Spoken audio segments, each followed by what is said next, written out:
I had to start by healing my nervous system because I was in fight flight and I had to help my body understand it was safe. I recognized I was like, oh, you're a fire and ice dragon because I saw like the ice and then I saw the fire.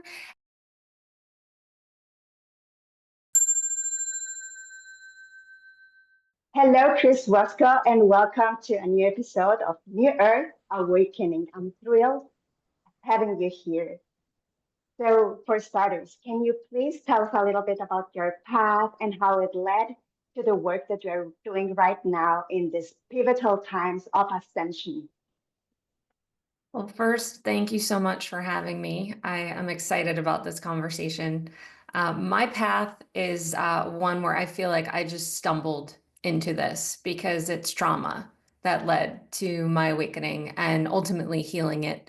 Because had I not made a rather pivotal choice in my life, I don't think this ever would have happened. Wow. Do you want to share a little bit about this choice you made? So I was raised by two incredibly narcissistic people, and I chose to cut them off. And it was the most difficult decision I have probably made to date. And a lot of why I made that decision was to protect my children, because my childhood had a lot of violence and so much that it started to now reach my children and my husband. So to protect them, I had to say enough. I'm not doing this anymore. And I just started on a healing journey because I was terrified. My cutting off my parents was very scary because of the fact that they are rather vindictive people. My fear was that they're going to try and hurt me or do something to hurt me. And so I started to have to heal that, heal those elements within myself, what that fear was, where it stemmed from, the root aspects of things going on in myself and in my body. And doing that led me on this unbelievable journey to open everything and in healing my mind and my body. It opened me to spirit. Wow. So, that's a lot to take in. Let's start maybe with, as to set the tone, with the fact that we choose our parents. And as old souls, we tend to choose perceived more difficult situations to deal with. Yes, I believe old souls pick very challenging, difficult lessons because I like to use the examples like taking AP classes. We sign up for the advanced classes because we want to evolve, we want to grow and expand. And while as a human, it can feel really nice to have that safe, joyful, happy childhood. As a soul, we are more excited about the learning aspects of these incredible experiences that can be very traumatic to a human. So it's rather enlightening to learn we choose our parents. I know the first time I was presented with that information, I I was really baffled by it, and I just was like, why would I do that to myself?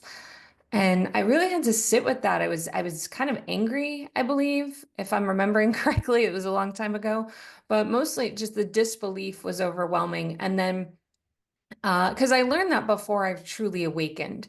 And again, it was one of those things I had to sit with, like, why would you do that to yourself? It's like, just masochistic in nature. And yeah, so over time, I was able to recognize what I learned by having the parents I chose and how I've grown and how I continue to grow having those people as parents. And I understand, that doesn't make it easier, but it helps understand the journey. Wow. So, she mentioned trauma for starters. So, let's dive a little bit into that first. What do you mean by trauma? Do you mean only those mega, big, huge sceneries that we as a collective usually tend to accommodate under the term trauma, or is there anything else that, on your in your experience, leads to trauma? Well, I think trauma is individual because there's generational trauma. As I said, I have narcissistic parents, and narcissism is a generational pattern. And the only way to stop that is for someone in the generational line to be the cycle breaker to say it's enough. So that's an element of trauma. Physical trauma, having any kind of accident, any kind of physical ailment that one might find challenging can lead to its own traumas.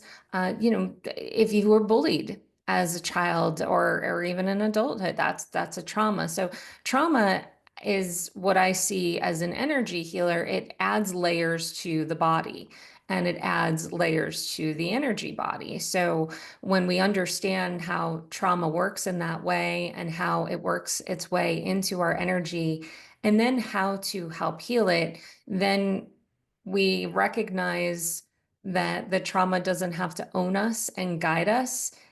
We can certainly use it as a tool, but it doesn't have to be everything we are. So, how do you specifically heal the trauma? I had to start by healing my nervous system because I was in fight flight and I had to help my body understand it was safe and that everything wasn't a threat. And that's a really challenging thing when it's all you've known because I always had to be on guard. I always had to protect myself and my energy. Was I going to get hit today? Was I going to get yelled at? Uh, or there were always surprises. My dad especially knew how to keep me on my toes, and but it helped me read energy because my having to anticipate his actions, his movements, his behaviors on a regular basis made me incredibly good at reading the energy of others, being able to read a room. So anyone who has the ability to do that probably was trained in their childhood to anticipate the behaviors of a parent or a caregiver. So for me now healing that, it doesn't mean I can't read the energy anymore, but now I had to teach my body this energy isn't a threat. And if you're feeling threatened, there's probably something going on that you need to unpack. Yeah, so that leads us to the empaths or highly sensitive people, those people who can read the room, the energies. So that would be the first gift our parents gave us by letting us walk on eggshells, basically, in our childhood, right? Absolutely. Yeah, so basically, yeah, for me, in my opinion, I agree with you 100%. And I think, it's about recognizing what are the amazing gifts that I have been given and then just utilizing them. That's when healing can, I don't know, expand further, right? I agree. Yeah. So you said, Otto, you mentioned that you felt angry when you first found out a little bit that, yes, we choose our parents. So basically, the path of healing, in my opinion, leads us to forgive ourselves for giving our power away in the first place. So, what's your take on that? I absolutely agree because I think when we look back, we recognize things we allowed that today we wouldn't allow. So being able to forgive ourselves for those aspects that it was part of our learning and growing process. And it's okay. In a lot of cases, we were just children. And more often than not, a children's goal in life is to survive. And in order to survive, they're going to adapt to the environment that they are in. And they're not going to look at their parents like, oh, my parents are wrong and I need to do something about this. Although an old soul will challenge a parent, they won't go against the parent until they're older if they choose to. And really, that element of forgiveness for oneself, I think, is a very pivotal part to the healing journey. Wow. And so let's speak a little bit about how older generations, let's say, were also kind of taught by people like Luther Emmett Holt or John B. Watson, who were saying that you need to let your kids cry, otherwise they're gonna be spoiled. Well, I believe there was an element of disconnect and also a strong element of need of control. And that if you don't have control over your child, you're failing as a parent. And if you're teaching at a young, when a child is young, that you need to let them cry, it also shows you have control, that you are not going to demand my attention. You are not going to command me. So I believe there's an element of that in it. Uh, I I'm not for that personally, because I believe that, again, as I said, a baby especially, but from the ages of 0 to 7, instinctively that child is working to survive. So to cry is to be calling for help and calling for attention and calling for love. It's something. It's when a mother becomes very intuitive, she recognizes her baby's cry. That's a hungry cry, that's a tired cry, that's a I need a diaper change cry. So, when you really tune into your child in this way, it makes for an amazing relationship. When you are ignoring that, you are literally cutting off your instincts. So that is why, for me, I disagree with it, and why also I understand that men were the ones to come up with those types of systems, because a woman, especially a mother's intuition, is something you just cannot teach. It is absolutely part of who they are. Oh, that's really deep. I recently read an article saying that the earliest books, came from white men, white old men, or something like that. And I Yeah. just laughed. Yeah, no, it's true. Like, I don't believe a man can teach us about our motherly instincts. I don't believe a man can tell us about our hormones. So while they may learn about them and maybe be very well educated in them, I also believe that you need to experience it to truly know. Well, it's also another type of intuition and intuition and connecting on a soul level because the kid is not able to speak. But if you're able to connect with its energy, maybe even with its higher self, it's going to tell you exactly what's required in that moment, right? Absolutely. I mean, when my kids were young, like at that baby stage, I was not nearly as connected as I am today. I almost think I would have been a better parent then. And I still had my own parents in my life. And um, when you have very challenging parents, as I do, you're kind of parenting from their lens of trying to show them you're a perfect parent and also trying to show yourself. So I needed to heal a lot of those aspects.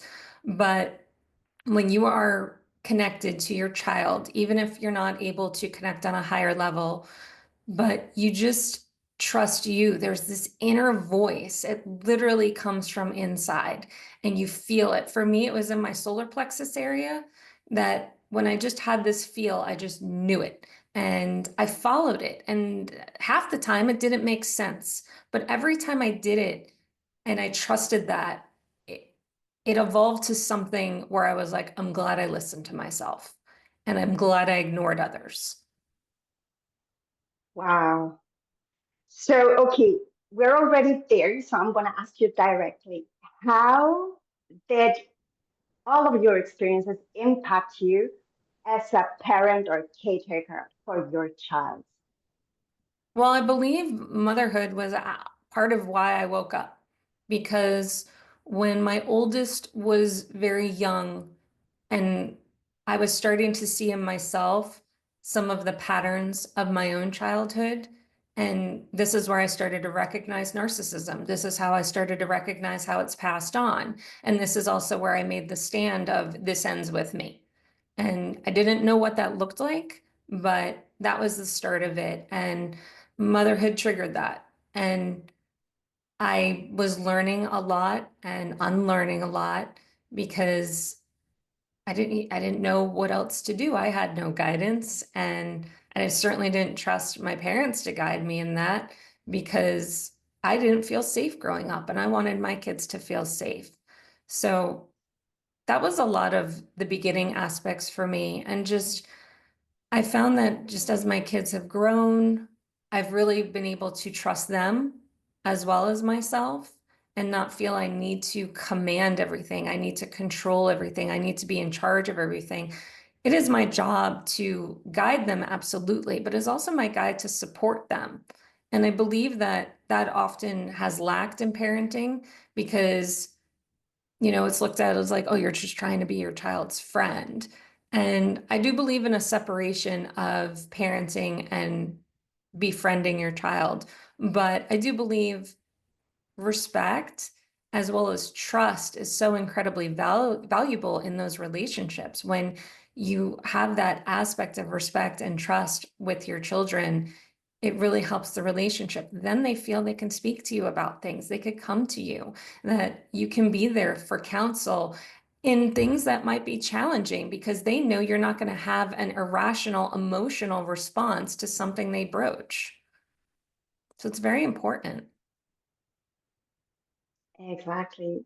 So basically, as a parent who is living in alignment with your most inner truth, you are able to teach your children to do that as well. And do you meditate with them or something? I don't know. No, my kids are I I would say they're of course intuitive, but they're not very spiritual. And I'm letting them kind of evolve on their own paths. I want to respect where they're at and not force anything because I believe we have to come into that if we're meant to in our own time.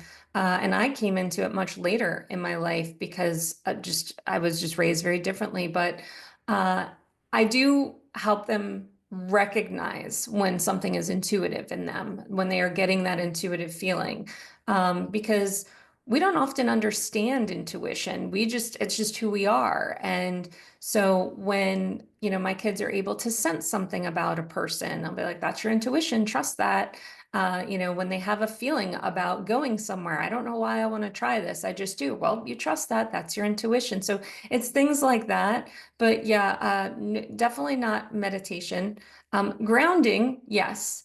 Helping to detach from things like tech through grounding practices because I help them notice when their energy has shifted because of it. Those kinds of elements. Um, and they just, they trust my guidance in ways and in other aspects, if they think it's crazy, they won't do it. For example, I have like one of my kids, if they're feeling off, they're going to grab some sage, whereas another one is going to be like, I'm not saging, and I'll be there saging around the house and like, there goes mommy again. And then they just open the window, like, there you go. Um, but it's fine. It's fine. It works for now. And if it doesn't, then we roll with that and we'll shift accordingly. That's really cool. That sounds really fun It with is. the stage. I think so. It's fun. I mean, my kids are all rather incredible people. They're all so different. But I really enjoy being a parent. It's a blessing. There- Yeah. Is there such a thing, in your opinion, as a perfect parenting? No, no, not at all. I believe every child is different. I believe that respecting the differences is important and parenting them differently is also important as well. And some people might look at that as you love your children differently. And I believe in that if you look at what that is, because I grew up in a home of favoritism where one child was absolutely loved and the other were ornamental. And I chose not to do that as a parent, but I don't believe in saying, I love you all the same, because we don't love people all the same. But what I do believe in saying is, I love you for these gifts you have and what makes you you. And I love you for these gifts you have, which are unique to you. So I really like to help individualize my children so that they embody who they are and know who they are and love who they are, because I feel that that's very supportive for them and their energy, but that's my way. Another family might find that insane and not identify with that at all, but it doesn't make their parenting wrong. So that's why I just don't believe in elements of perfect parenting, because for one, striving for perfection is just going to make you disappoint yourself in anything. I think that's just a rule in life. Just don't try to be perfect because you're just going to be disappointed. But trust yourself, trust the process, honor it, love yourself for it, learn from your mistakes, recognize, apologize. These kinds of elements are all just basic parts of being a good human being, regardless of whether or not you're a parent. Yeah, I think I get what you mean. Like you see them for who they are with their gifts. One of them might be very musical and artistic. The Mhm. other one might enjoy to be hands-on and to play baseball and to basketball and all of that. And yeah, obviously, if you put the artistic kid to play baseball, it's not going to be happy, right? And if you do the Right. other ways, so yeah, it makes sense. So yeah, cool. Um, yeah. So let's speak about social systems because we have been already speaking about families and all of that. So families are also social systems, right? And those social systems tend to have this one size fits all kind of mentality where everybody needs to comply and maybe even conform, suppress, or disown parts of themselves to be able to fit into the collective of this construct. What's your take on that? Well, I agree with you. We are all social beings and we are also pack oriented. So if somebody is different from the pack, they are ostracized often. And we are taught that in society. If you don't agree with a certain element, you are often ostracized. You're not part of the pack. So, what it does to at least the human psyche, it teaches you that if you don't agree and you don't comply, then you are not going to be safe. You are going to be cast out. And so that is why so many of us kind of develop this sheep mentality to go along with the system, to go along with it because it has this aspect of feeling safe and secure, regardless of whether or not it is. But that is how we are taught from on a very young age, because we are taught in our family systems that you need to go along with what the family says, or else you're ostracized in some way, shape, or form. And then that evolves into society, in school, in friendships. You know, there's that's how these systems evolve in our lives. So when you're the type of person that goes against it, you are looked at as crazy. You're isolated. You're looked at as unwell, healthy, unhealthy, whatever the case may be, but you're labeled. You have a label, and that label is usually very negative. And then often we are taught in a society when we put a label like that on somebody that they're automatically cast out. Think of the labels we have: conspiracy theorists, anti vaxxers, those kinds of things. Because as soon as you put someone in those buckets, they're cast out. Oh no, I'm not that. I'm in here, so I'm safe, right? So it's really challenging for a lot of people to go away from these systems. Obviously, I'm giving some of the more dramatic standpoints, but there can be smaller ones, because it usually starts small because it starts within the family. So if you have a family system where you were supported for your individuality, and I think a lot of that is starting to happen now, which I think is wonderful. You have so many parents that are like, you be you. How can I support you in being you? It really helps us as a society respect people for their differences. Now, A lot of times there's elements that you notice in when people are labeled and ostracized, they're actually labeled in an aspect that would make them seem unsafe to the pack. So now when you think of this in any pack mentality, there are certain species that if they do stray from the pack, they actually could die. So that is why people, as humans, we are kind of trained to feel that that lack of safety could lead to death. So that is why so many of us are so controlled in these ways. And it's probably why I work with so many old souls, because so many of us can feel that element of being ostracized from a very young age. And so many of us now are just really coming into our own and really stepping into, I don't really care what the pack says. I'm the lone wolf, and I'm good with that. And I love that. I love that we're there. Yeah, exactly. So you were speaking about this fear of maybe dying if you're not fitting into the pack. And that leads us to realize that being the person who breaks the cycle and who goes out of the pack is the most difficult thing that you will ever do in your life. Mhm. What's your take on that personally from I experience, right? Yeah, I mean, it was the hardest thing for me because I went against everybody. But also why it was so challenging, I went against something that was really painful. So like for my personal experience, like my father hit my first child when that child was 2 years old. At that time, it was incredibly difficult. I did choose to forgive him. And I did choose to continue a relationship. And it was another 8 years that another incident occurred where he threatened to then hit my husband. So here I am saying, enough, I'm done. And I was the one that was ostracized. Because again, that's how our system worked. Our family system was violent. Our family system was not peaceful, loving, and respectful. Our family system was my way or the highway, and I went against it, so I was ostracized.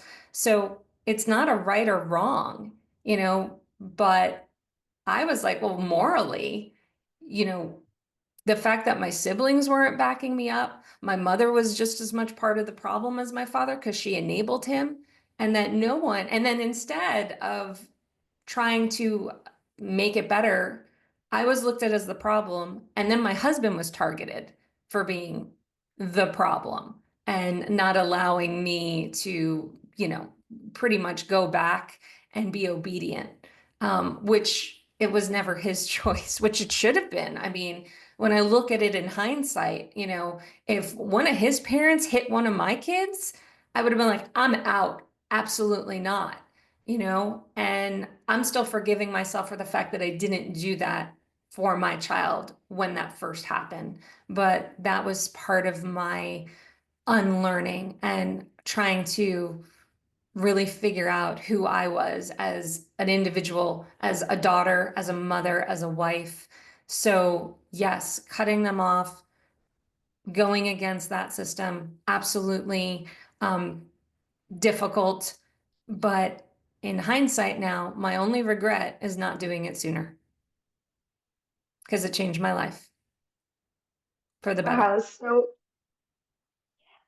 I love that. And so I love how you said it, to forgive plus continue the contact with him when that happened back then.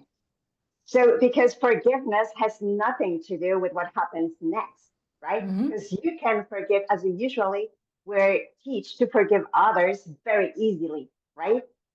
But then it begets the question, am I perpetuating this? Am I continuing this?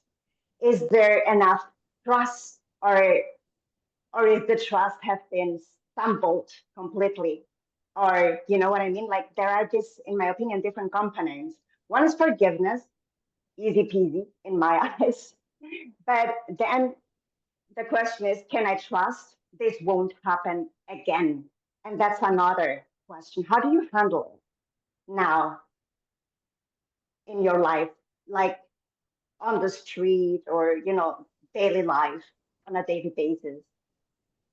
I think now I have boundaries, right? I recognize what they are. And, boundaries are a wonderful form of self-love. So if someone is imposing on those boundaries, I no longer feel threatened. I just feel it and I recognize it and I just, no, thank you. That's not for me. And I will move on. I'm not going to waste my time on it as I did so often in the past. Exactly. So it's like these opportunities are created to test you or to see if you're going to keep people pleasing or if you are going to honor your innermost guidance and your heart and your values, basically, right? Yeah, exactly. And to do it from a place of love, not from a place of reaction. Because I was in fight or flight mode, a lot of my reactions were knee-jerk based, like to lash out and to protect and to guard. And now it's just more of, okay, I recognize what you're doing, and that's not for me. No, thanks. We're done. Moving on. It's just very easy. Didn't feel easy in the beginning because it would be like, oh my gosh, they're not going to like me. I need to try so hard. And now I don't care if people like me or not. There's a lot of people that probably don't like me, and that's okay. Cheers to you. That's not for me. Then we're not for each other, and that's okay. There are billions of people in this world, and you've just saved me time to now focus on those that do like me and I like in turn. Yeah, and it goes back to what you were saying before, the labels. You are, I don't know, crazy one, or I don't know, whatever label it is, right? And you just come at some stage to a place where you're like, I'm okay with you labeling me, however, and if you need me to be the villain in your story to feel that you are right and that you are a good person, then please be my guest, right? Yes, I love that term too. Yes, exactly. You need me to be the villain in your story because that makes you feel better. You do you. Because we're not trying to convince them anymore. Because we know who we are. We know we're not villains. We know we are loving. We know we are deserving and worthy. So for someone to need you to be the villain, that's something missing in them, not in you. Yeah, and there is this dualism, right? Exactly. Right, wrong, good, bad. So when you come to this trinity, to this place of I'm good anyway, then you just free yourself. Completely. It's so freeing. It's so peaceful. I take a deep sighing breath just thinking of it because it's just been that amazing. And yeah, so healing. Awesome. So let's speak a little bit about the normalization of what I call life negating slash toxic slash not loving behaviors that's Hmm. going on in society, which basically enables these behaviors to perpetuate and to be transferred from generation to generation and create this generational trauma in the first place. Please. Well, I believe it really is the matter of looking at we are creators of our own reality. And what we focus on, what energy we put out is exactly what we're going to see and what we're going to get back. Now, there are always going to be the challenges. There are always going to be the low vibration as well as the high vibration. As you said, duality, Earth is the planet of duality. So choose who you want to be first. And when you choose that and you make a point to be that, right? I am of love, I am of kindness, I am of joy, all these things. And you're telling yourself every day, and you're not letting the lower vibrations bring you down. You are now vibrating at a different frequency. So it could be happening all around you, but it's not going to touch you because your vibration doesn't match it. So when we work on that consciously, because we have that awareness, I believe it makes life, I won't say easier, because I don't think life is ever truly easy, but I feel that allows you to navigate it better. Wow. Yeah. So let's talk a little bit about fragmentalization. You know what I mean? When a traumatic incident occurs, and I see trauma as something that doesn't necessarily need to be something extreme happening. There was this story about a woman who had abandonment trauma, basically, because she only remembered the part where her mama pushed her away, and then she went away for months. But then going back into that, the realization came that the mother pushed her away when she wanted to give her a hug because the stove was, as there was something on the stove and it fell down. So Mhm. she wanted to protect the child from not getting burned. And she burned herself all the way. And that's why she needed to recover for months before she could go back home. So it doesn't necessarily need to be something that was done on purpose or consciously, but yeah, it can have a lot of, yeah, let's say, a not so nice outcome at the end. Yeah. What's your take on that due to the experience and the people you have been working with?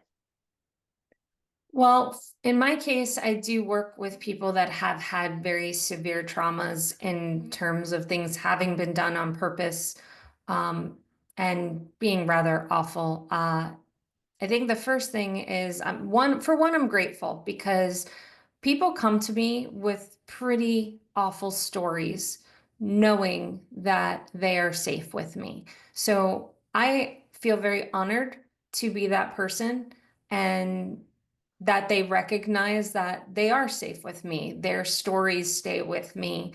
I'm not sharing those, and we're growing and evolving together. Uh, but in that, I often do see the fragmented elements, as well as, a lot of psychologists or psychiatrists, they'll call them the orphaned parts, because there are these parts of us that we essentially have left behind, the parts of ourselves that became separated. Shamans will work with this as well, where they're the soul retrieval, bringing in these fragmented parts. So I help do it in a way where it will really depend on the person, because there are some people that are not meant to relive the traumas of their past. So we're not walking through those. We're just I'll walk them into their body and to find what's going on, right? So, for example, I had a client recently. We definitely weren't going to be revisiting a certain story that she remembers. I was like, no, we don't need to go there, but may we go into your heart chakra because that's what I'm feeling. So we walked into that together, and I said, okay, right now, I see your mother as well as your brother. And I said, but I'm also noticing your mother cannot sit still. She keeps sitting and standing and sitting and standing. And she said, oh my gosh, yes, that's completely my mother. She can't sit still and it makes me crazy. So now that could be so subtle, right? This element of your mother can't sit still, but it's something she didn't realize was creating this disconnect within her own energy. And then we were able to also find a link to why the brother was there too, because she didn't recognize, well, why is he here right now? And there were also two sides of him. So it was just really interesting to be able to explore this, because she didn't know that. I certainly didn't know what we were going to find, but she had the openness for us to go into that together. And that's really what that is. So, like I said, I don't always believe in revisiting the traumatic event. In some cases, that might help somebody. In many cases, though, it doesn't. So it's just more of, okay, we recognize that these events happen, but now let's just see what it did to your body, and let's see how we can bring that back to you and make you feel more whole again. So, um, going back to the low energies, how do you handle them on a daily basis for yourself when you feel, I don't know, anger rising up or something? What do you do with it? It will depend on the situation. Because if I am triggered, and because it still happens, as much as I would love for them not to, uh, I'll recognize where it is in my body, right? So if I get triggered and it's a gut check, um, there's something in there that I'm probably feeling betrayed, or lied to. That's a pretty strong trigger for me because I could read lies pretty easily. And so if someone lies to my face, not only do I feel that betrayal, I feel annoyed because it's like, do you even know, uh, that I know? Because you should, especially because I do this for a living. But again, I was raised by liars. I had two parents that lied, and really it's recognizing what a lie is. More often than not, people lie to feel safe. The truth can scare them.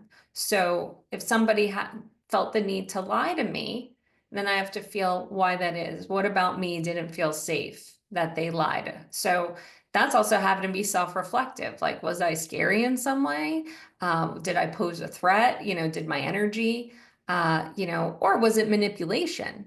And by lying, you felt like you could get something. So I'll first unpack that and then unpack why it bothered me. Because if I'm triggered by it, there's something in me that's still not resolved. So that's how I'll try to work through it. If something makes me more emotional, there's going to be a deeper element there. It's not always obvious.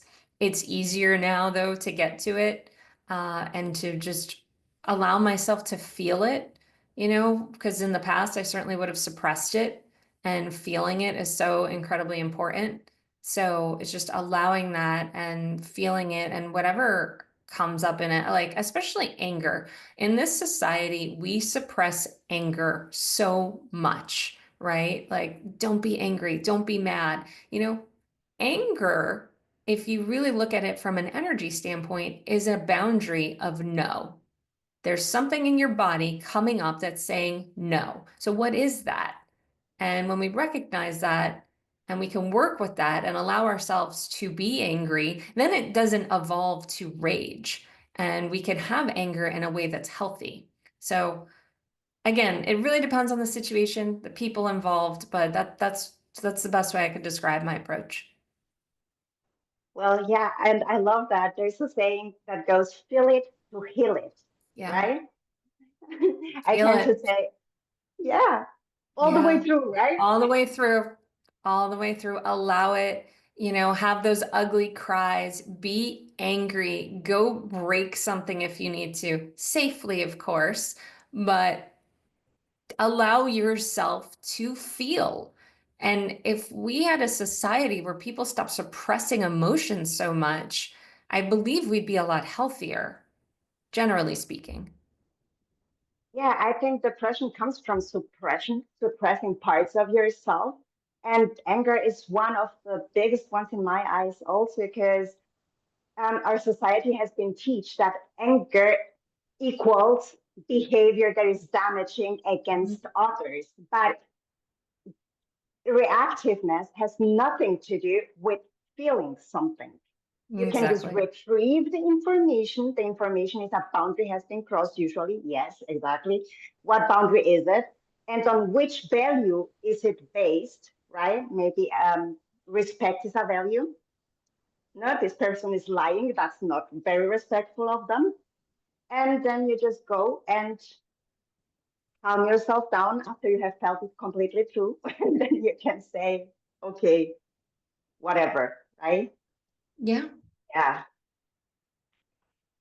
So let's speak about, yeah, how, yeah, leaving the family construct was your path to healing.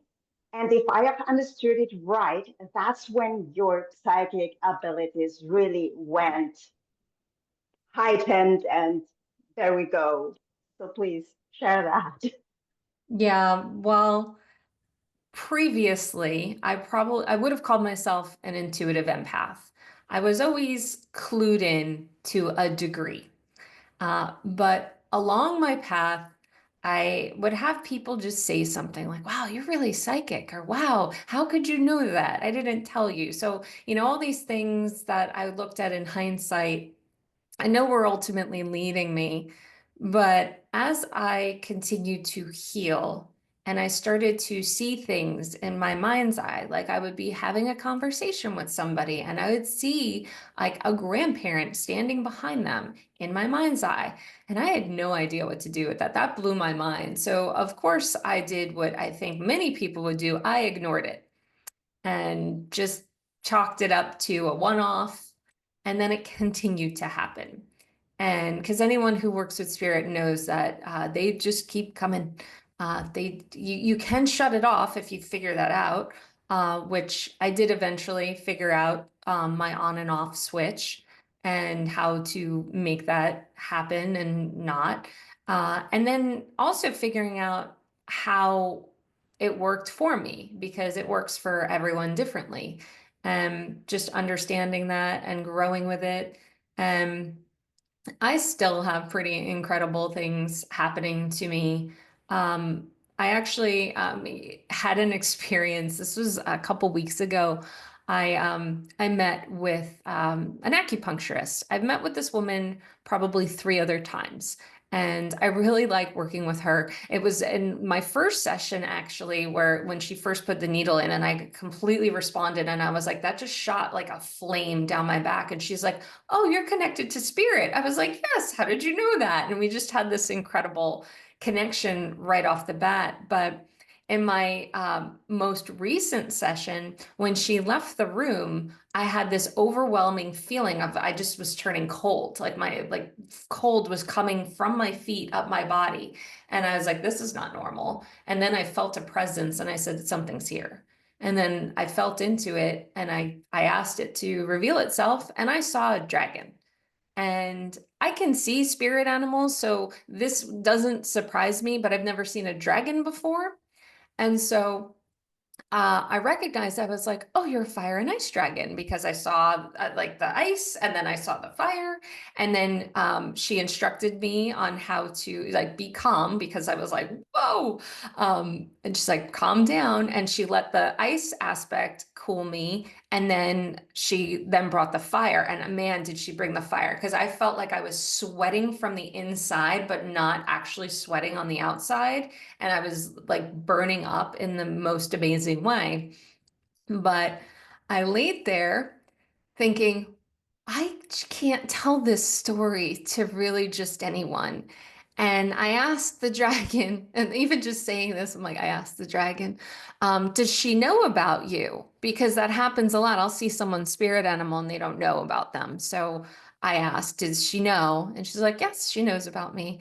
So I was like, okay. So I felt like, all right, I can broach this. But when she came into the room and she's taking the needles out, I didn't even know what to say. Like, how do you bring this up? So she looked at my face. She's like, you okay? And I was like, yeah, yeah, fine. Just something crazy happened. She's like, okay, I'll see you outside. And after, when I met her outside and again, I'm like, I have to say something because I think I wanted validation. Did I just see what I saw? Was this legit? Right? Because, I literally stepped into another dimension with this. And so I asked her, I was like, do you work with spirit animals? And she says, not always. And I said, are you familiar with your fire and ice dragon? And she's like, oh, yes, of course. And I was like, oh, okay, because she was in there with me. She's like, oh, she was. She's like, she usually shows up when someone needs a full clearing. And I said, well, apparently she felt I needed a full clearing. But I started explaining what I saw, and she validated everything. She's like, yep, that's my dragon. And then she showed me a picture of her dragon on her logo, which I had never noticed before. So it was just so incredible. But like I said, these things just keep happening, and it's really about being open and getting past the cognitive dissonance. Because I believe if a dragon appeared to me, like even 5 years ago when I was still doing this work, it would have blown my mind and I would have dismissed it. So our awakening process does enable us to open up to more and more. But again, the cognitive dissonance is strong. So it's working through that. So is there still this part of you somewhere that sometimes say, this is crazy? Oh, and that, yeah, I was like, this is insane. I can't, I didn't even know how to tell my husband what happened because I married someone who is not at all spiritual. When I first started seeing people in spirit, and here I am, I'm just like, I don't even know how to tell you this. So, I see dead people. Like, I figure, let me just make this funny. And he was just like, okay, like, he didn't know what to say, but he's not, yeah, we've been together a very long time. So he's not the type to just be like, okay, you're crazy. He'll just say okay, but then he needs time to digest it. But yeah, like I said, I I came home and I was just like, so I saw a dragon today. And then I told, well, and of course, you can't make this up. One of my kids draws dragons all the time. And I think I had this inkling I was going to start seeing them because the way that these drawings, they're just so intricate, and they're freehand. And so I explained the dragon. And and the next day, guess who showed up with a picture of the dragon I saw? Like, perfect depiction. And I said, yeah, but even as it happens, I'm like, this is insane. Like, I can't believe this is my life. And I even said to my acupuncturist, I was like, this is one of those conversations that makes me feel a little crazy. And she's like, no, no, no, it's not crazy at all. And then she's like, can I give you a hug? And she just gave me this big hug. And she's like, you're incredible. And it was just so sweet. And she says, I have people see a lot of things. Like, some people will see my grandmother, some people will see angels. I was like, oh, yeah, no, I see those things all the time. I was like, I just haven't seen a dragon before. So it's just funny because then, like I said, that tells me about the cognitive dissonance. I'm like, angels, dead people. Yeah, no. I'm like, but dragons. Wow. When again, give me another year and I'm going to be like, yeah, dragons. Yeah, exactly. Yeah, but this is it's always a two-sided coin. So you can have normalization of behaviors that are just really toxic, or you can normalize behaviors, situations, things that happen that are just from toward our highest good, right? At Yes. the end of the day. Because Yes. maybe you have your own dragon somewhere that is trying to show up and it's like knocking on the door, you know, Well, saying, it's can I funny you should open? say that because my dragon showed up when this dragon showed up. And when I told my acupuncturist about it, she asked, did you see her color? And I said, she shifted, but she started at red, then blue, and then ended at purple. She's like, I saw purple. And I was like, okay, okay. So yeah, my dragon was definitely meant to show up, uh and yeah, it was pretty amazing. It was pretty amazing. So yeah, you're right. When these things happen, there's something we're meant to learn. We're something we're meant to grow with and evolve through. I believe it's not just with, it's through. So when you work, do you connect to the spirit guides, to the higher self, or which aspects usually show up for the highest good of the person you are with? Well, before I ever meet with a person, I will, I'll set an intention. I'll connect to my angels, my guides, my loved ones, and I ask for guidance, right? I ask for messages to come through clearly and concisely for the highest and best good of all concerned, right? And what I then do is when my client shows up, I will connect my chakra system to their chakra system so that I can read them, of course, with their permission. But if they've already signed up for an appointment with me, that's what they're there for. My most popular read is an energy read and slash healing is what I do because I'll read their chakra system and I'll be able to see what's going on. I'll feel stuff. I'll hear stuff. It's pretty incredible. And as I've evolved through this process, it's just become more in depth. So like when I was first doing this, I would really feel a lot and I would feel things that would kind of help me just get a very clear picture. But now I not only feel, I see, I hear, I will just go deep. And I like getting to that aha moment for people and helping them see and really too, just they often will say, oh, I could completely understand this because of that. And, knowing I know nothing about them because I don't Google clients, but if I did, I believe in finding the stuff, energetically speaking, that you just can't Google. You can't find online. So um, I like finding those things that went. So I have a lot of people that will say, there's no way you could have known that. And I'm like, yes, because I'm reading your energy, and that's what your energy has told me.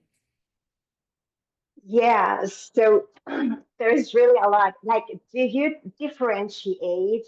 Like, for example, I don't know, in your experience, I know that there are people who shut themselves completely off, and I've done it also, and I've gone to the street, shutting myself off basically, and just going with my own energy all the way. And it's pretty awesome in some kind of way because they're just like, you know. And yeah, but usually I don't do that. And I've been, reflecting on that a lot. And, in my opinion, telepathy is already available to all of us if we are just authentic enough. And if we don't mind sharing our innermost truths, no matter how dark or how bright they may be. So when I go to the street, I just read everything basically. So if somebody goes to the street, I'm like, you're in a public environment. If you don't want me to know that you are angry or this or that is going on with you, then maybe you should stay at home. I'm just like, I'm outside. I want telepathy to kick in. I want people to read me so that we can actually go through with it. So I'm going to do the same for everybody, kind of. Like, how do you handle that in your life? For me, I close quite a bit when I go out into the public because, again, because I work so much with trauma, I'll feel people's traumas and I'll not necessarily know the exact event, but I'll feel the heaviness of it. If they have an entity attached to them, I'll feel that. So I'd rather not expose myself on that in just a casual way.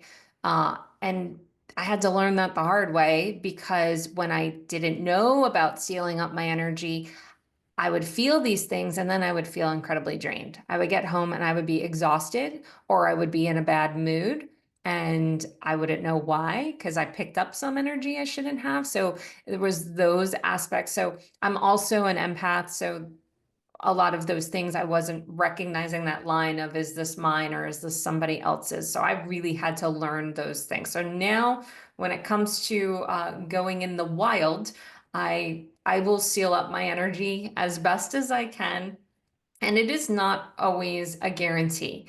And I recognize that. And I know also recognize the times it's not a guarantee is when I'm supposed to feel stuff.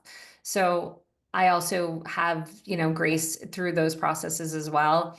But it's an experience. It's probably why so many empaths do not want to go out. It's just a lot for us. So it's really not even just about what we can do before going out, but what can we do for ourselves when we get back. So, did I understand right that now you go in whenever you're feeling something low vibrational and you ask first, is this mine or did I pick it up from somebody else? Mhm. Yeah, well, I don't, now I actually don't even have to ask. I'll be like, this isn't mine, and I'll release it because I'll feel something. And it was really, I think, most often felt in my mood. I'll leave my house feeling fine, and then all of a sudden I'm in a mood and I'm just like, no, no, no, that's not mine. Whereas in the past, I would have chalked that up to hormones or weather or just having a bad day or whatever. I would have explained it away. Whereas now I'm like, that's not mine. I'm fine. And then I try to find where it is, where it's attached, because the aura is very sticky. So it's finding where this stuff attached. And then if it's getting more embedded in our energy, but also it's recognizing that like attracts like. So if you've attracted that, there's something in you that it's recognized. And some of us can look at that as like, oh my gosh, that's a horrible thing. No, we're human and we have emotions and we have experiences. So if something kind of yucky is now attaching, it's because you have something that you probably need to work with. So even entities are meant to teach us, but I'd rather not have them and I'll learn in my own way, respectively. Wow. So let's go back to just what you just said, that these low energies can only come to you or only show up in your outer world if there is a match in your inner world, which leads us to the understanding that everything that is outside of you is inside of you, right?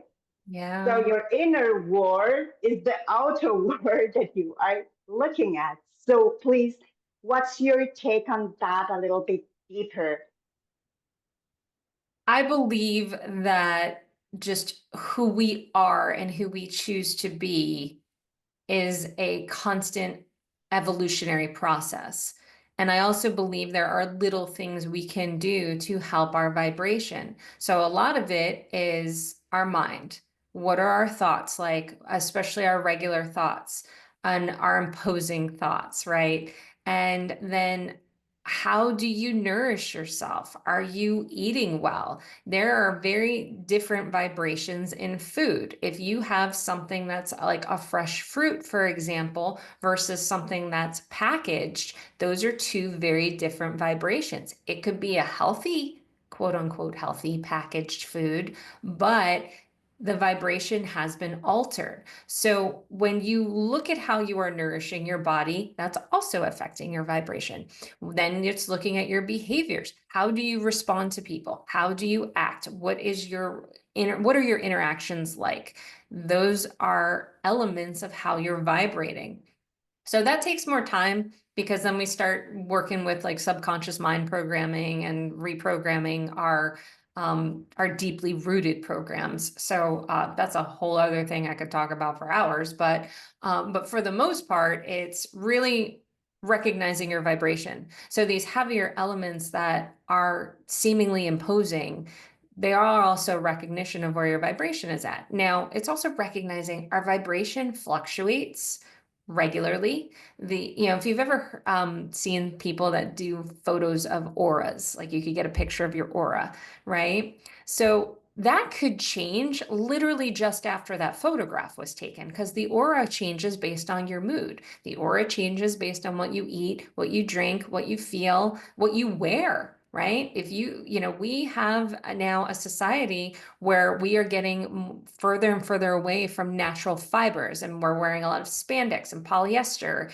and things that do not support our energy and our vibration. So it's just, again, becoming more aware of these things and how to support ourselves.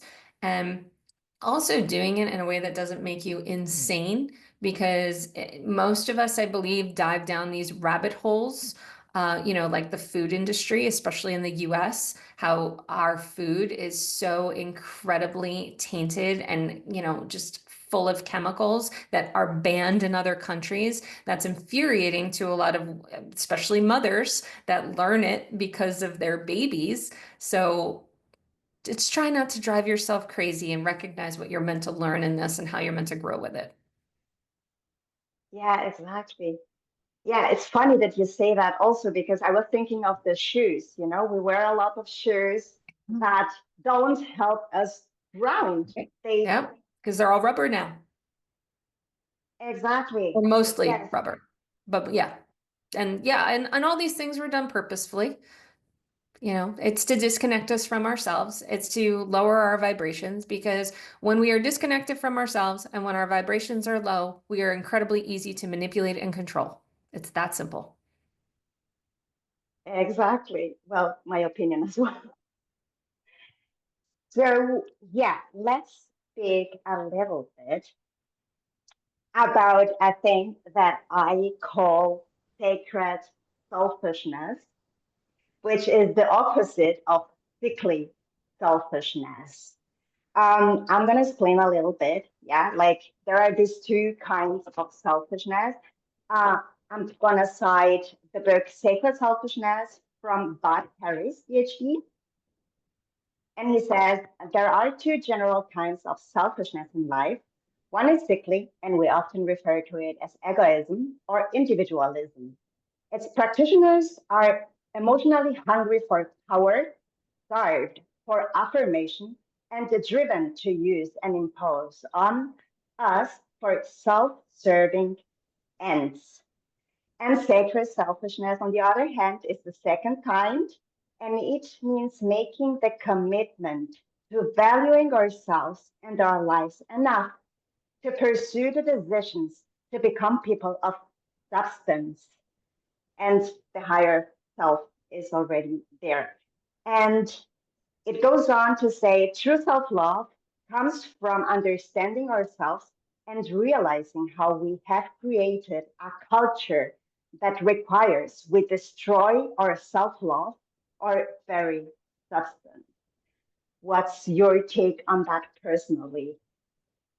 Well, I have this saying I say a lot is once you understand yourself is when you can go beyond yourself.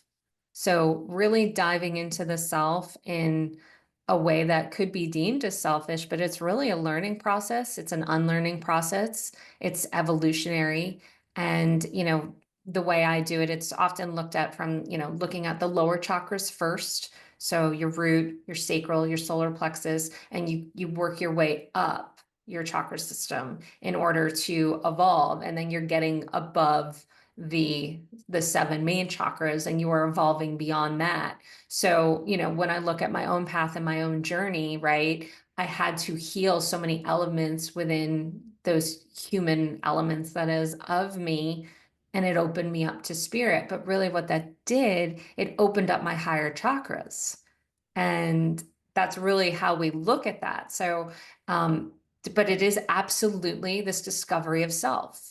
And it can be, and that's where I believe, yes, it is selfish, and it's beautifully selfish because you are understanding you, you are seeing you, you are stripping yourself down in all these different ways, and then building yourself back up again and evolving with that. And it is it's transformational. It's incredible, and it's healing. I mean, I get chills just talking about it because it is just life-changing. And I feel that the more that people are doing it, because so many people are now, and recognizing what it is and how it's working for them, and they're recognizing then, okay, how can I help others and contribute to the collective? And it's just been a great process so far. I love it. Yeah, well, I tend to say, I ask the question, what would love do? Right? But it's also to recognize that this question involves me as well.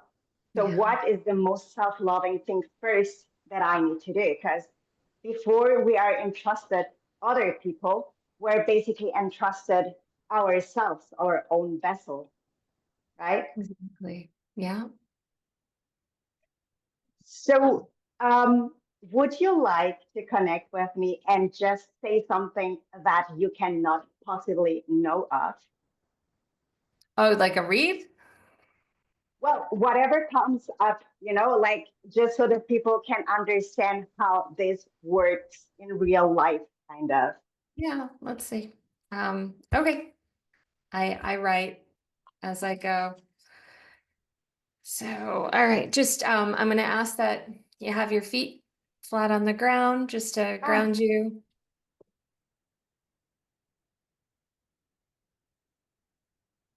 okay. Okay, and just breathe into yourself. Um, just relax and just feel your feet become deeply grounded.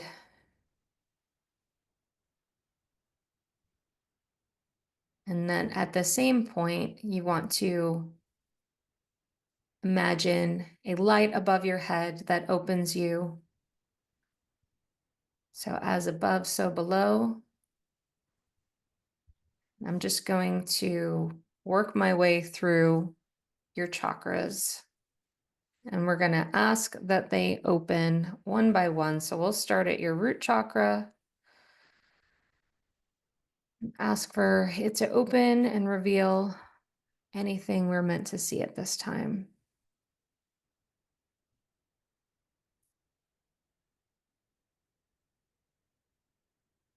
So while you are grounded, this can be a struggle for you at times, or at least this is it's a back and forth. So it was a struggle for you, but it's inconsistent. So anytime you become disconnected, I'll say, it's really a lot of times a lack of grounding. So a lot of your traumas really remove you from your ability to ground.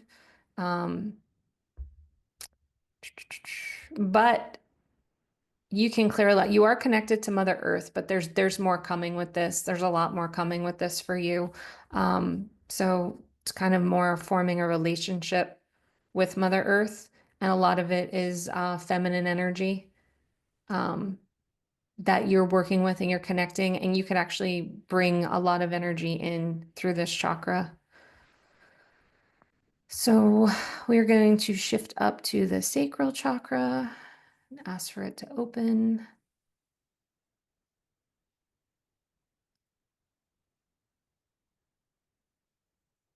This one is actually doesn't want to fully open. So I'm just going to bring in a golden light into this area just to give it some healing. Just ask that it open. There's a lot of guilt energy in here, and that's why it's struggling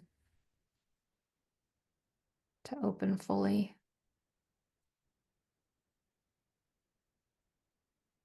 But you do have some really good goddess energy in here. So the more you connect to that, the more that this just like bursts open. But it's this guilt that I'm not gonna unpack here, but it's what's holding this. It makes it just tighter. Um, so I'm gonna shift up to your solar plexus and ask for it to open and reveal anything we're meant to see. You are intuitive, you are clairsentient, you are an empath. You have a lot of your power here. This is probably I will be surprised if you have a stronger chakra than this because it's very strong. It's very open. Um, you can see people very well too. And you're very good with animals. You can communicate with animals if you want to, if you are not already doing so, which I don't feel you are, but you aren't. So it just feels like it's more casual. Um, Yeah, I have been more feeling like a doula, that kind of way, like when they come to me when they are dying, basically. yeah, So I just hold them and help them cross over. That's what I've yeah. been doing so far. They know you hear them. It's like it's very clear. It's a very clear channel you have with them. So if it's something you chose to expand on, it's absolutely something you would work on in this chakra. Um, okay, shifting up to your heart. I'm going to ask for it to open and reveal anything we need to see. Okay. We have a lot of sensitive energy. Um, you have a very good heart, but it's easily wounded. Um, um, I do feel a mother wound in here that can keep it like it kind of gives a web like aspect. So when that webbing happens, it's it's really it's a process of getting through the webs because it's how webs were formed over time. So You don't necessarily have to burst through it, and you don't necessarily have to deal with the strands one at a time, but it's just working with that and helping to really dissolve it in the sense that it works for you and you're recognizing it and you're feeling it. And then it's not creating that web anymore because the web's forward. So when we have those webs, we like to push them, or I like to work to push them back because then the mother wound is less prominent. Um, so that's what stands out there. But you're a very good friend. You are very true to friends. You're very accountable. Um, it just very much hurts when that's not reciprocated. This is all in your heart space. Um, but anyone who can call you friend is that's a very lucky person. So shifting up to your throat chakra, ask for it to open. This one's a little challenging because we're doing an interview, so the throat chakra is going to like burst open. So I'm just going to say that that's already happening, but that's more in response to this. So it's not the throat chakra read is going to be a little different than it probably normally would. Um, because I do feel an aspect of you were not always connected to your voice. So that's just, but that's so far down. So you've gotten so far past that. And the fact that you're doing this is just like kind of expanding you beyond that.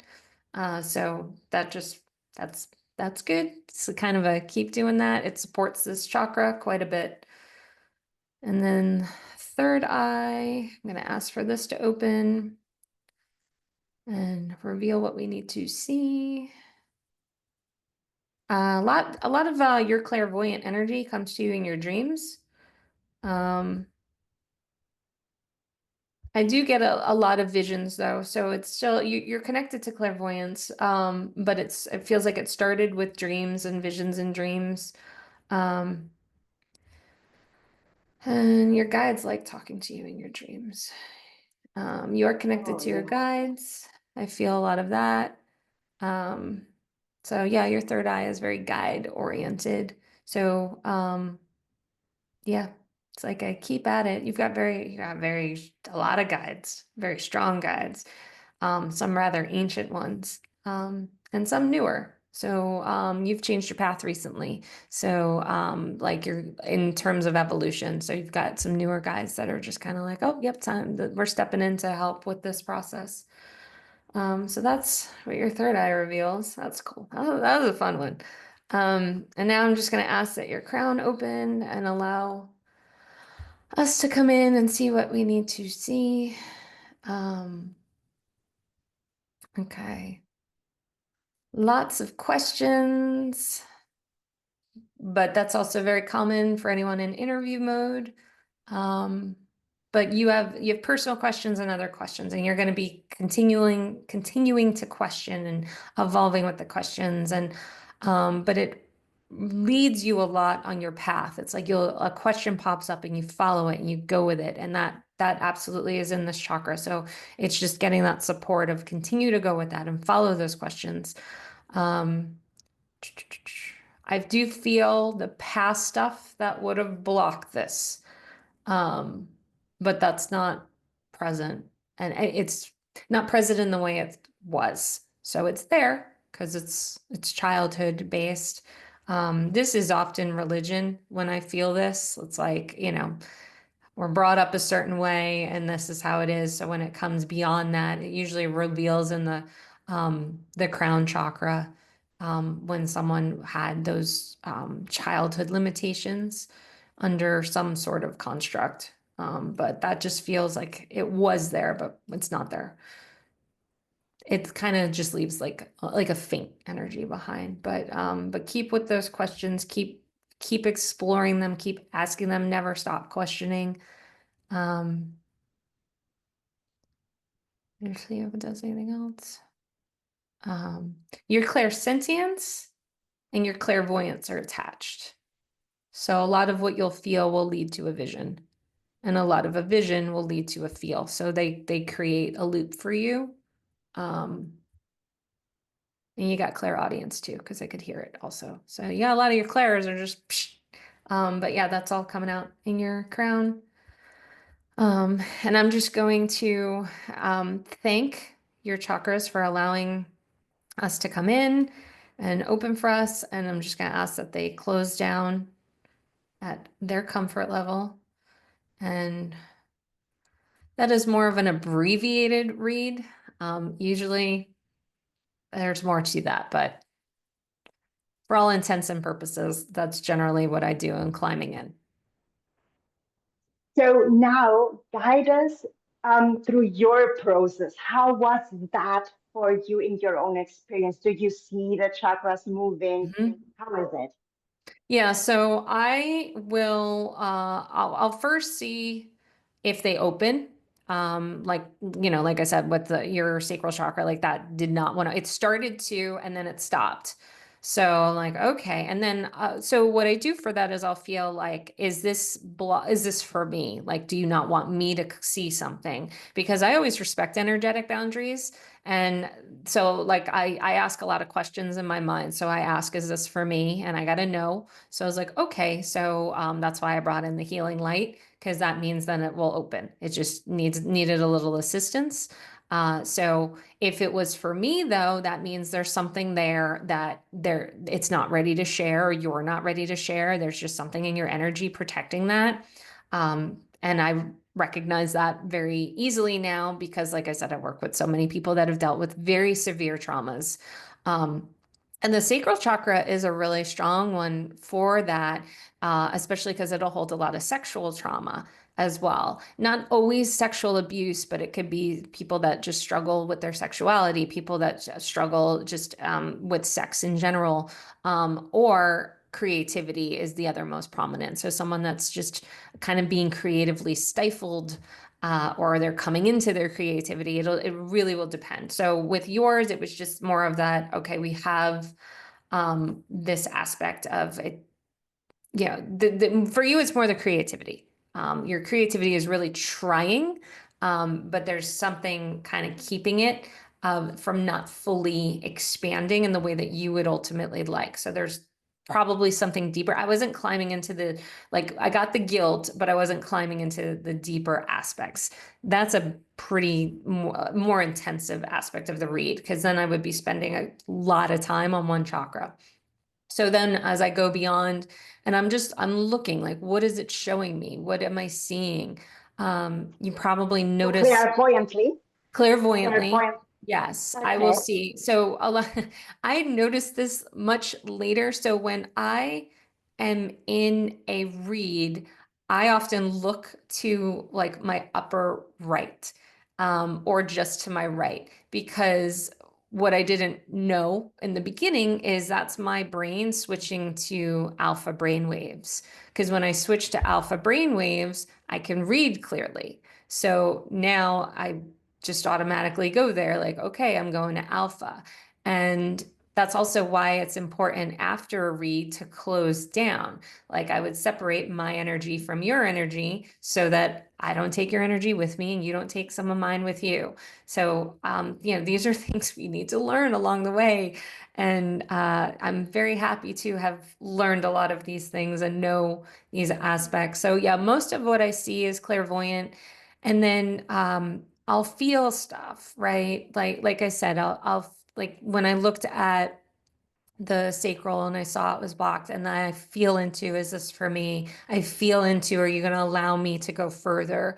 So that's the feeling. That's my clairsentience coming in.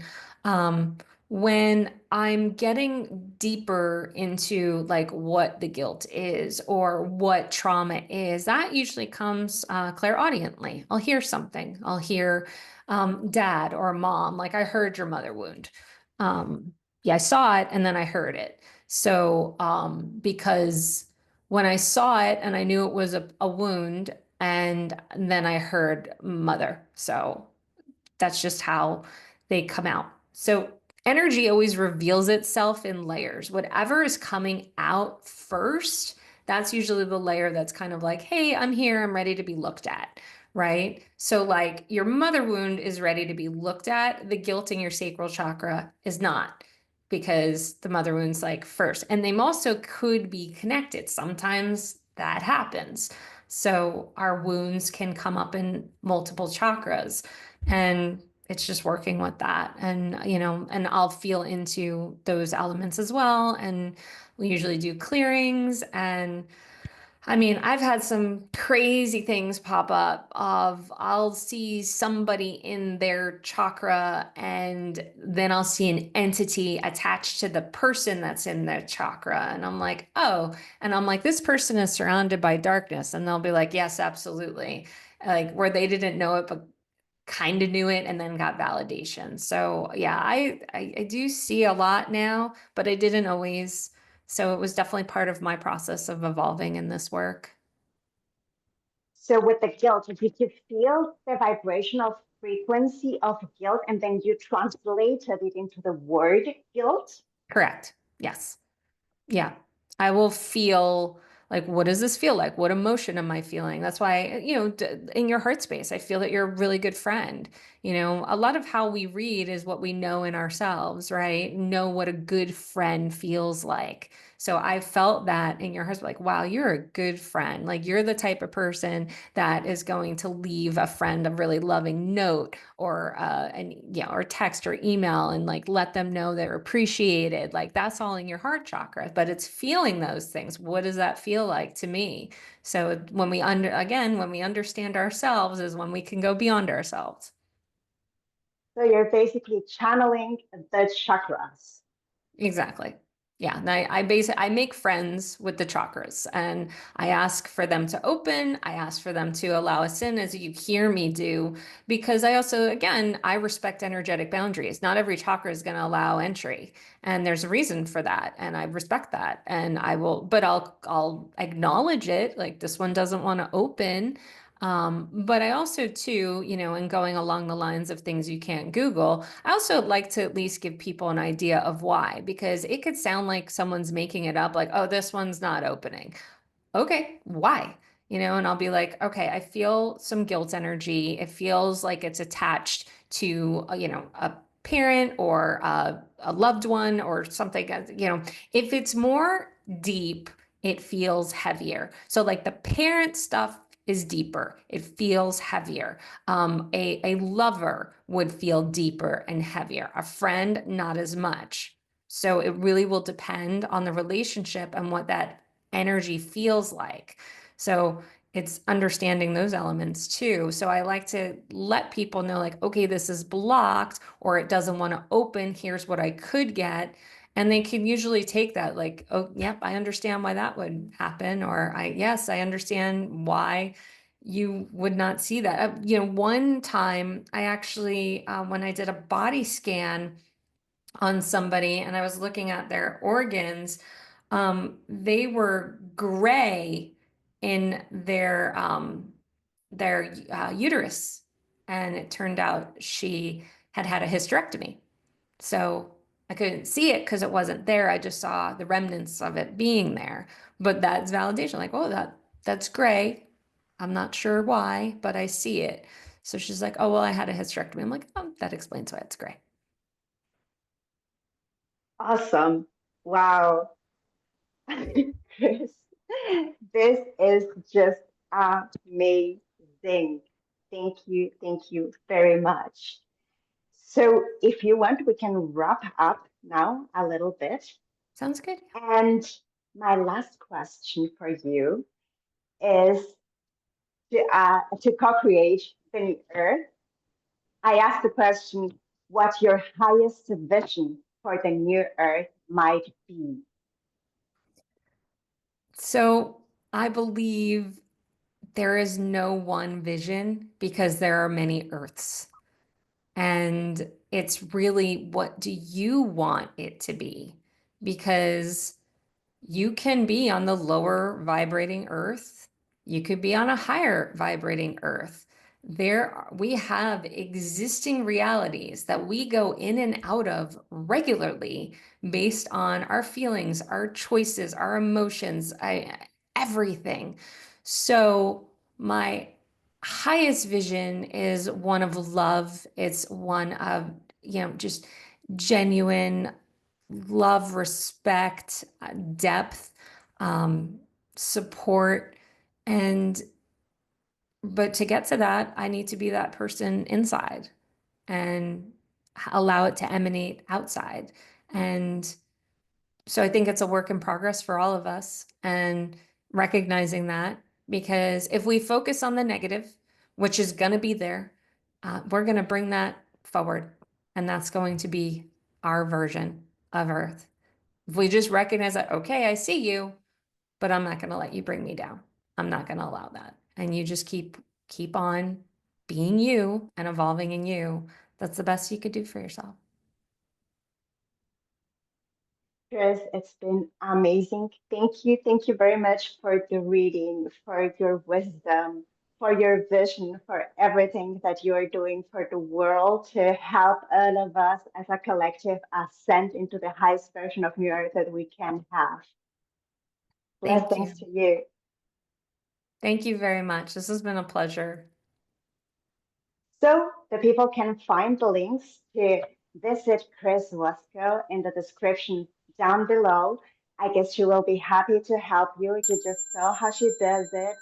And if you feel called to work with her, please don't hesitate. I guess she will be happy to help you. Absolutely. Thank you. Bye bye. Bye.